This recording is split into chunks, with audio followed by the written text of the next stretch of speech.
نمک کی وجہ سے ایک انسان جنت کے اندر چلا گیا۔ حکیم الامت حضرت مولانا اشرف علی تھانوی رحمہ اللہ ایک واقعہ بیان فرماتے ہیں۔ وہ کہتے ہیں کہ ایک مزدور آدمی تھا، غریب آدمی تھا، بیچارہ کثیر العیال تھا، محنت مزدوری کرتا تھا۔ تو 6 ماہ گزر گئے، 6 ماہ کے اندر اسے گوشت تک کھانے کا موقع نہ مل سکا۔ 6 ماہ تک اسے گوشت کھانے کا موقع نہ مل سکا۔ وہ پرانا زمانہ تھا، غربت تھی، اور وہ بیچارہ مزدور اور غریب آدمی تھا۔ تو 6 ماہ کے بعد وہ گھر کے اندر گوشت لایا۔ 6 ماہ کے بعد گھر کے اندر گوشت لایا اور اپنی بیوی کو وہ گوشت دیا کہ آپ یہ کھانا پکائیں، سالن پکائیں، کھانا تیار کریں۔ تو بیوی نے کھانا تیار کیا، کھانا تیار ہو گیا تو اس کے سامنے کھانا رکھا گیا۔ جو ہی وہ کھانا رکھتے ہیں وہ لقمہ اٹھاتا ہے اور منہ کے اندر لے جاتا ہے، تو اچانک سالن کے اندر جو ہے نا وہ نمک کافی مقدار میں زیادہ پڑ گیا تھا۔ وہ سالن کھانے کے بالکل قابل نہیں رہا۔ تو وہ یوں سوچ رہا تھا کہ 6 ماہ ہو گئے ہیں، 6 ماہ کے اندر مجھے گوشت کھانے کا موقع تک نہیں ملا۔ 6 ماہ کے بعد میں گوشت لایا اور اس کے اندر جو ہے نا وہ نمک زیادہ پڑ گیا، اب سالن کھانے کے قابل نہیں رہا۔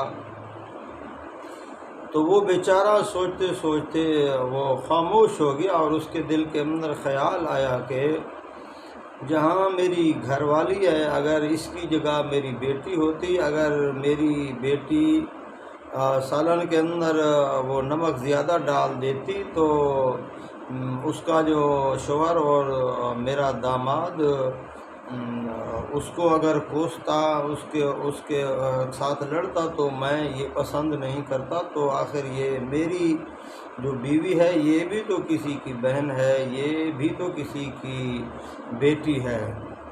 تو اس نے یوں اس جگہ پر، اس بات پر اس نے بس صبر کر لیا اور کھانا گزارا کر لیا، روکھی سوکھی جو ہے نا وہ روٹی کھا لی۔ تو بیوی کو کچھ بھی نہیں کہا، صبر کر لیا۔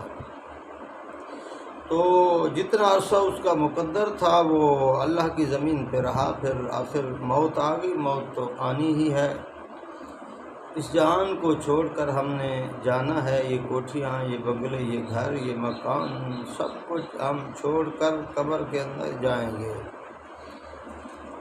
تو اس آدمی کو موت آ گئی۔ جب قبر کے اندر چلا گیا تو کسی نیک آدمی کو خواب کے اندر ملا، تو اس نے پوچھا بھائی بتائیں قبر کے اندر آپ کے ساتھ کیا گزرا، آپ کی قبر والی زندگی کیسی ہے؟ تو وہ خواب کے اندر اس اللہ والے کو بتا رہا ہے کہ جو ہی مجھے قبر کے اندر رکھا گیا تو پھر مجھ سے پوچھا گیا تم نے فلاں گناہ، فلاں میرے گناہ جو ہے نا وہ گننے شروع ہو گئے، تم نے فلاں گناہ کیا۔ تو میں بہت پریشان ہوا۔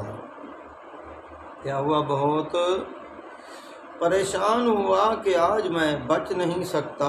تو بہت میں پریشانی کے عالم میں تھا، میری پریشانی بڑھ رہی تھی، پسینے چھوٹ رہے تھے کہ قبر کے اندر آج کیا بنے گا۔ تو اچانک سے اللہ کی طرف سے بارات آئی، اللہ کی طرف سے اعلان آیا۔ اللہ رب العزت نے فرمایا چھوڑ دو میرے اس بندے کو اور اس کے لیے جنت کی کھڑکی کھول دو،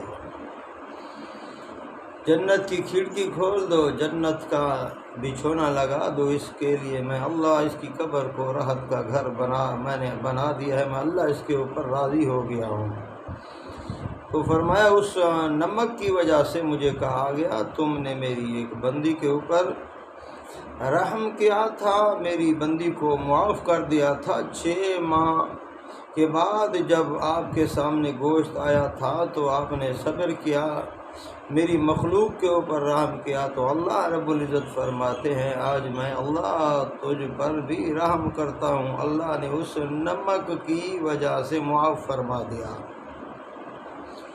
تو میرے بھائیوں، ہمارے معاشرے میں، ہماری سوسائٹی میں، ہمارے گھروں میں اس طرح کے چھوٹے موٹے معاملات ہوتے رہتے ہیں، برتن کی وجہ سے، چارپائی کی وجہ سے، نمک کی وجہ سے، نمک میں مرچیں زیادہ پڑ گئیں، اپنا سالن میں مرچیں زیادہ پڑ گئیں، نمک زیادہ پڑ گیا، تو اس طرح کے معاملات ہوتے رہتے ہیں۔ اگر ہم اللہ کی مخلوق کو مخلوق سمجھ کر اور اللہ کی رضا کے لیے معاف کر دیں، ایک تو گھروں کے اندر کوحرام نہیں ہوگا، بد امنی نہیں ہوگی، تو یہ چھوٹے عمل جو ہیں اس کی وجہ سے اللہ رب العزت اگر اس کو معاف کر دیتے ہیں تو اس کی وجہ سے کیا پتہ ہمارا یہ عمل اللہ کو پسند آ جائے اور اس کی وجہ سے اللہ ہماری قبر کو ہمیشہ ہمیشہ کے لیے راحت اور امن کا گھر بنا دے۔